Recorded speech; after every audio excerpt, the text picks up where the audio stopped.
एक तरफ आप कहते हैं कि सियासी इस्तेकाम लाया जाए ताकि मुल्क तरक्की करे और मुल्क महफूज हो जाए। दूसरी तरफ आप पीटीआई को दीवार से लगा रहे हैं, उसको कहते हैं ये दहशतगर्द है, ये इंतशारी है। तो उस सूरत में मतलब ये कि क्या, मुझे समझ नहीं आ रही कि अगर बानी पीटीआई जो है इमरान खान, वो जाली केसों में अंदर है ना, सियासी इंतकाम लिया जा रहा है और तो कुछ भी नहीं है। क्या कौन सा इल्जाम उस पर साबित हुआ और क्या हुआ है? कौन कौन से जिन लोगों ने करप्शन किया तो हुकूमत में बैठे हुए हैं। तो एक सियासी इंतकाम लिया जा रहा है, इतनी बड़ी पार्टी को साइडलाइन किया हुआ है और आप कहते हैं कि जी हम सियासी इस्तेकाम ला रहे हैं। कहाँ से सियासी इस्तेकाम आएगा? इमरान खान को पैरोल पे रहा करके वो आ जाए, वो आपको बता देगा कि मुल्क को किस तरफ ले जाना है। इस वक्त तो कोई पॉलिसी नहीं है हुकूमत की। आपको है वो पता है कि हुकूमत की क्या पॉलिसी है, अफगानिस्तान के हवाले से क्या है, दहशतगर्दी के हवाले से क्या है। जब कोई बड़ा वाकया हो जाता है, इनको याद आ जाता है कि जी एपीसी बुलाए और वो नेक्टा कहाँ है, वो सारे ये नेशनल एक्शन प्लान, ये सारी चीजें उस वक्त याद आती हैं इनको। और अचानक इनके ख्याल में आ जाता है कि अफगानियों को निकालो, बस इससे मसला हल हो जाएगा। फिर पॉलिसी बन जाती है, फिर 2 महीने बाद फिर रिवर्स। तो मुस्तकिल पॉलिसी नहीं है, मुस्तकिल वजीर खारजा नहीं है, मुस्तकिल वजीर दाखिला नहीं है, तो कैसे मुल्क चलेगा इस ये बात हालात में? आपकी शौकत यूसुफ सही साहब दुरुस्त है कि जो पॉलिटिकल लीडरशिप है वो हमेशा फायर फाइटिंग के मोड में रहती है, इररिस्पेक्टिव ऑफ द फैक्ट कि वो पाकिस्तान तहरीक इंसाफ की हुकूमत हो या फिर अब ये जो कोलिशन गवर्नमेंट है वो हो, हमेशा फायर फाइटिंग मोड में होते हैं। आप ये बिल्कुल ठीक कह रहे हैं, नेशनल एक्शन प्लान बहुत देर बाद याद आता है, नेक्टा बहुत देर बाद याद आती है, सीटीडी के बारे में पता करना पड़ता है कि भाई क्या हुआ, वो फंक्शनल क्यों नहीं है। But at this point in time आपको नहीं लगता कि एक इस इशू के ऊपर, पर्टिकुलरली टेररिज्म के इशू के ऊपर नेशनल कंसेंसस डेवलप करने की जरूरत है? और अगर वजीर आजम ने कहा कि ऑल पार्टीज कॉन्फ्रेंस बुलाई जानी चाहिए, सब पॉलिटिकल पार्टीज को बैठना चाहिए, तो बजाय इसके कि उसको मशरूत कर दिया जाए, गैर मशरूत अंदाज में पाकिस्तान तहरीक इंसाफ को शिरकत करनी चाहिए।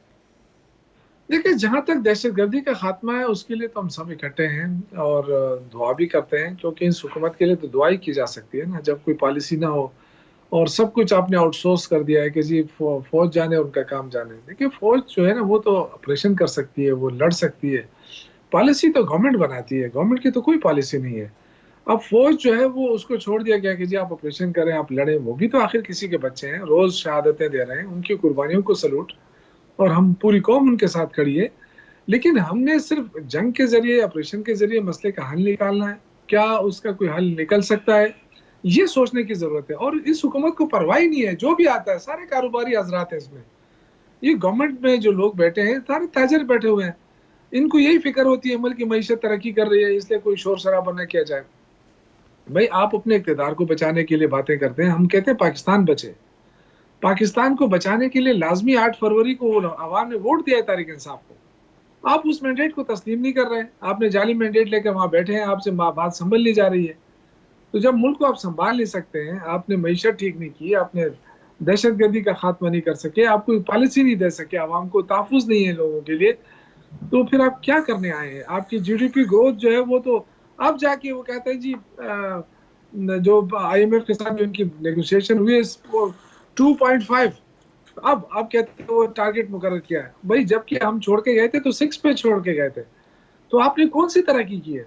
एहसन इकबाल की तरक्की की है, बस रोज वो बताता है कि ये आज ये आज वो, रोजाना कोई नए नए वो बताता रहता है लोगों को लेकिन फलसफी। लेकिन शौकत यूसुफ सही सब पॉलिटिकल फोर्सेस जब तक एक टेबल पे नहीं बैठेंगी और कंसेंसस डेवलप नहीं करेंगे, क्रॉस द टेबल बातचीत नहीं होगी, माहौल नहीं बनेगा, तो ये जो कंसर्न्स है वो कैसे एड्रेस होंगे, किस फोरम पे अच्छा, एड्रेस होंगे? मैं आपको यही तो मैं अर्ज कर रहा हूँ ना कि आप अगर पीटीआई को, जो सबसे ज्यादा वोट लेने वाली पार्टी है, आप उसको दहशतगर्द करेंगे। एक एक कोई बंदा गिरफ्तार हुआ आज, उसको आपने जाफर एक्सप्रेस के साथ उसको नती कर दिया, जी पीटीआई का बंदा निकल आया।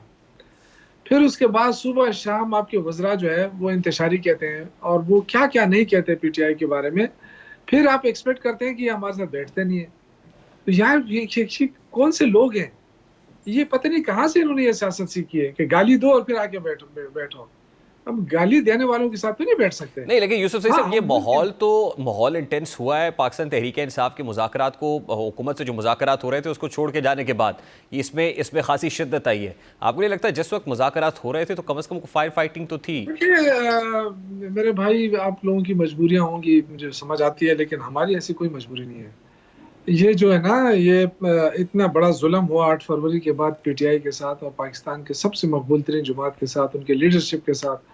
उसके बाद भी हम अगर कहते हैं आपके साथ कि हम बैठने के लिए तैयार हैं, लेकिन आप कहते हैं नहीं ये लीडर नहीं वो लीडर, तो अगर ये तो जो ऊंच नीच तो आप हुकूमत कर रही है ना, वो लीडर तो बैठने के लिए तैयार, वो तो कहते हैं मैं मुल्क को ठीक करना चाहता हूँ, लेकिन आपसे ठीक हो नहीं रहा है, उसको आप छोड़ नहीं रहे हैं, तो हमें क्या मैं क्या कह सकता हूँ, ये किस तरफ अच्छा, इस मुल्क को ले फ्रैंकली जा स्पीकिंग रहा है। यूसुफ सही साहब, आप क्या कह रहे हैं कि क्या दोबारा इलेक्शंस कराए जाएं, फौरी तौर पर मुल्क में इलेक्शंस होने चाहिए?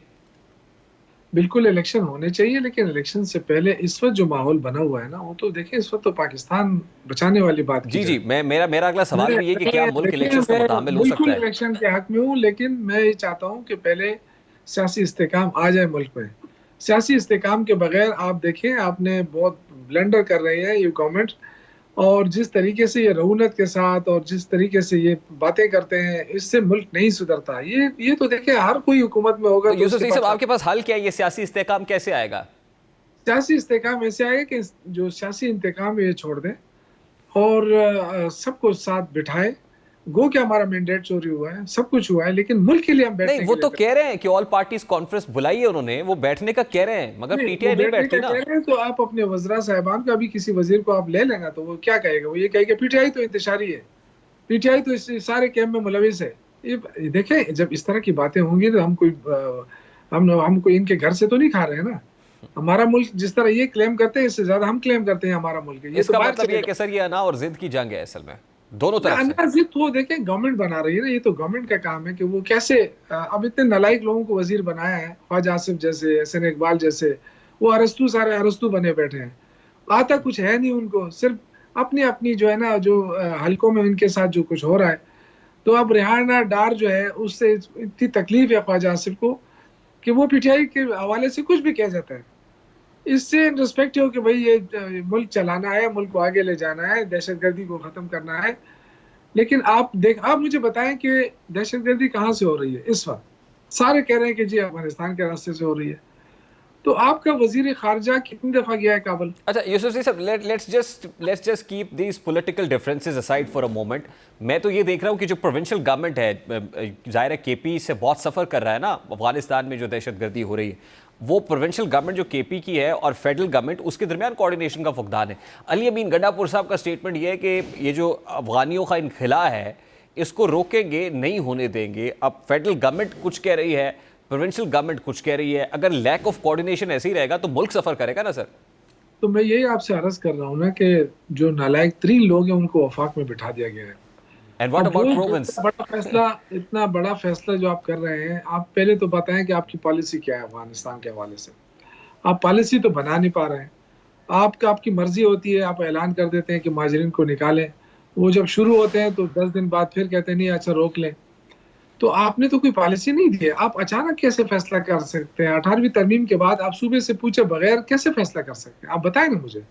आप मुल्क को कंसेंसस के साथ चलाना चाहते हैं या बदमाशी कौमी से सलामती चलाना चाहते कमेटी हैं? इजलास में तो गंडापुर साहब शिरकत करते हैं, आपको नहीं लगता कि ये कंसर्न तो वहां पे करते हैं, तो एड्रेस होते फैसला हैं? तो नहीं हुआ है ना। मैं तो यही अर्ज कर रहा हूँ ना कि ये फैसला तो नहीं हुआ है ना कि अफगानियों को निकाले। अगर निकाले तो हम उनकी तर्जुमानी नहीं करते ना, हम उनको उनके लिए हमारे लिए साथ कोई हमदर्दी है। हम ये कहते हैं कि एक पॉलिसी बना ले, अगर आपने निकालना है मरहलेवार आप तरीका बना ले, निकाल ले। लेकिन अचानक जो आप शुरू करते हैं, इससे यहाँ पे मसले बनते हैं, सूबे के लिए मुश्किलात बनती है। अब देखें वो जमाना नहीं रहा। एक अफगानिस्तान से 30 साल 40 साल पहले जो लोग आए, उनके बच्चे हुए हैं, फिर उनके बच्चे हुए हैं, यहाँ रिश्तेदारियां हुई है। अचानक आप उनसे कहते हैं निकलो यहाँ से। तो कोई पॉलिसी दे दें, कोई टाइम लाइन दे दें, हम आपकी हेल्प करेंगे। तो ये तरीकाकार नहीं है कि अचानक धमाका हो गया फिर अचानक है कि जी सबको निकालो। देखिए एक हर हुकूमत की एक पॉलिसी होती है। ये वाहिद हुकूमत है जिसकी कोई पॉलिसी नहीं है। ना ना ये काबुल से बात करना चाहते हैं, ये कहते हैं जी हम उनसे बात नहीं करते।